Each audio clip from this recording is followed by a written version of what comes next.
Elhamdülillahi vahdah ve salatu ve selamu ala men la nebiyye ba'dah.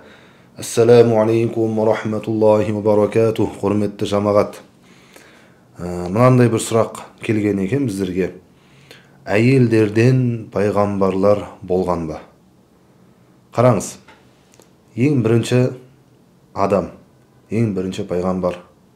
Бүкіл адамзаттың атасы Адам алейхиссаламнан бастап ең соңғы пайғамбар, біздің сүйікті пайғамбарымыз Мұхаммед Мұстафа саллаллаху алейхи вассаламға дейін бір риwayatта 124 мың, басқа бір риwayatта 224 мың пайғамбарлар келді дейді. Енді Аллаху а'лам, нақты санын ол жалғыз ғана Алла біледі. Яғни Аллаға мәлім. Сол бүкіл пайғамбарлардың барлығы ер адам болды, яғни еркек болды. Ешқандай әйел пайғамбар келген жоқ. Имам Матруди ақидасы осы. Басқа адамдар айтуы мүмкін. Құрандағы кейбір аяттарға сүйене отырып, демек Муса алейхиссаламның анасы пайғамбар болған жоқ па не? Деп қояды. Жоқ, пайғамбар болған жоқ. Ал Құрандағы аятшы дейді. Оның барлығын қазір айтамыз. Ол жердегі мағына не? Ойлап көріңізші, егер де пайғамбар әйел адам болатын болса, ол үйін тастап, ұзақ сапарларға шығып, еркектерге пайғамбар емес, дінге кірмеген сондай адамдарға, еркек жамағатына алдарына шығып, жаңа әйел адам пайғамбармын деп қалай сұхбат айтады мысалы? Немесе құрметті жамағат, пайғамбар әйел адам болатын болса, мысалы айтатын болса, ол жүкті болып қалған уақытта, екі қабат, аяғы ауыр болған кезде, ол баланы жаңағы өсірумен, соны дүниеге әкелумен, ертең дүниеге әкелгеннен кейін емгізуі бар, тамақ беруі бар, тағы басқа. Осы шаруалармен, осы нәрселермен жүре ме? Немесе әйел адам жаңа пайғамбар болатын болса, ол қалай халыққа шығып сұхбат айтады? Немесе хайыз қаны бар, етеккір қаны. Баланы босанғаннан кейін 40 күн, имам Азам Абу Ханифа мазхабында, шафиғилерде 60 күн, 40 күн қан келеді, нифас қаны. Ондай кезде хайыз келген уақытта, хайыз қаны, етеккір қаны келген кезде намаз оқуға болмайды, Құран ұстауға болмайды, тағы басқа осындай запрет нәрселері бар. Әйел адам қалай пайғамбар болады? Мысалы, логически ойлап қарайтын болсақ, сол үшін бұл миға сыймайды. Яғни Алла тағала Құранда өзі айтқандай, астағиду билла бисмилла, Мүлк сүресінде әла я'ламу ман халақа, жаратқан, яғни Алла тағала білмей ме? Алла бәрін біледі. Алла алдын ала білген барлығын. Мысал беретін болсақ, мысалда қате болмасын, мысалы сіз бір киноны, бір сағаттық бір киноны 100 рет қарасаңыз, сосын достарыңыз келеді, сол киноны қарайық дейді, сіз арасында отырсыз, ол бірақ киноны 100 рет қарап тастағансыз, бәрін біліп отырасыз, алдын ала секундына дейін біліп отырасыз. Қазір мындай нәрсе болады, бүйтеді, сөйтеді деп. Сол сияқты Алла тағала барлығын білген, біледі. Бүкіл нәрседен хабардар Алла тағала. Ва хувал латифул хабир, аяттың жалғасы. Алла жұмсақ және бүкіл нәрседен хабардар. Хабар бар Алла тағаланың. Алла білген. Сол үшін әйелдерден, яғни әйел адамды пайғамбар қылмаған Алла тағала. Еркекті, ер адамдарды пайғамбар қылған. Бірақ бір қызығы, сол бүкіл ер пайғамбарлар бір анадан дүниеге келіп тұр ғой. Сондай пайғамбарларды ана дүниеге әкеліп жатыр әйел адам. Ол басқа бір тема енді. Әйел адамның қадірі, анамыздың, аналардың мейірімділігі туралы ол басқа бір сұхбатта айтармыз нәсіп етсе. Енді бұл жерде сұраққа жауап беріп жатқанымыз әйел адам пайғамбар болды ма, әйел пайғамбарлар болды ма деген сұрақ қой. Ұзын сөздің қысқасы, пайғамбарлар ер адам болды. Енді Құранға келетін болсақ, жаңа кейбір адамдар айтады, олардың мынандай бір ақидасы бар, яғни сенімі бар. Олар ойлайды, жаңа Құранда аят бар ғой, деп қояды. Мысалы, Қасас сүресінің 7-ші аяты, Құрандағы 28-ші сүре.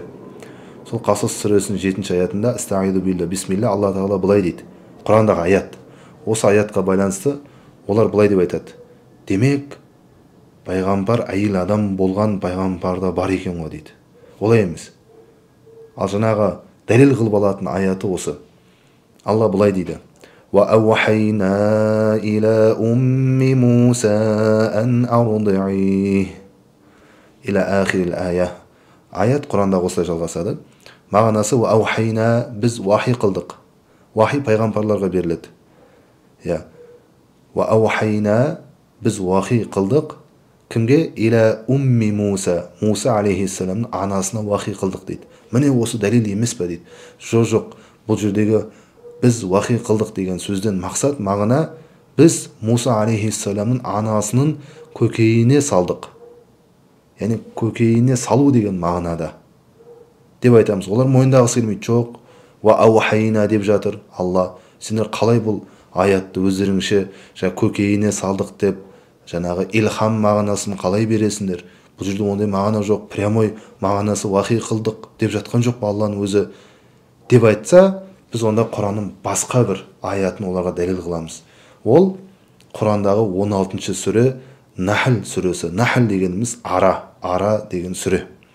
Сол Нахл сүресінің 68-ші аятында Алла Тағала былай дейді: Астағиду билла, бисмилла.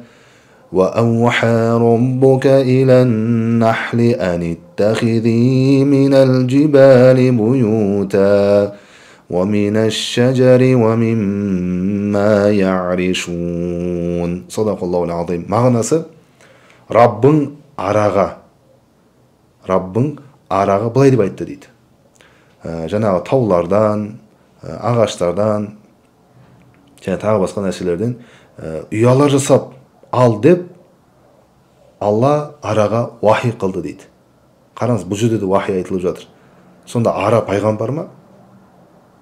Әр вахи деген сөзді прямой қабылдай берсек, онда ара бұл аятқа байланысты тоже пайғамбар болу керек.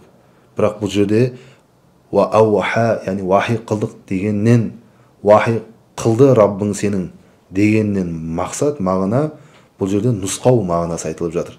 Яғни Раббың араға таулардан, ағаштардан және тағы нәрселерден басқа өздеріне жаңағы ұялар жасау болсын деп Алла Тағала не істеді? Нұсқады дейді. Араға нұсқады. Нұсқау мағынасы бар. Сол сияқты Муса алейхиссаламның анасына вахи қылдық деген көкейіне салдық деген мағына. Сол үшін әр ва ауха деген сөздерді вахи қылдық, вахи еттік, вахи қылды Раббың деген пайғамбарлық берді, пайғамбарлық берілді деген сөз емес. Әр көрген сақалды адамды ата деп айтпа дейді, ата деп ойлама дейді. Жас бала, жас жігітте сақал қой болуы мүмкін. Тағы басқа. Енді құрметті жамағат, осы айтқан нәрселердің барлығын жинап бір қорытынды қылатын болсақ, пайғамбарлардың барлығы ер адам болды. Яғни әйел адам пайғамбар болған жоқ. Болмайды да. Себебі ең соңғы пайғамбар ол біздің пайғамбарымыз Мұхаммед Мұстафа саллаллаху алейхи вассалам. Одан кейін пайғамбар келмейді. Құранда да айтылған қаншама хадистер бар, қаншама ғалым ғұламалардың сөздері бар. Бірақ әулие, Алланың досы, ондай әулие аналары болған.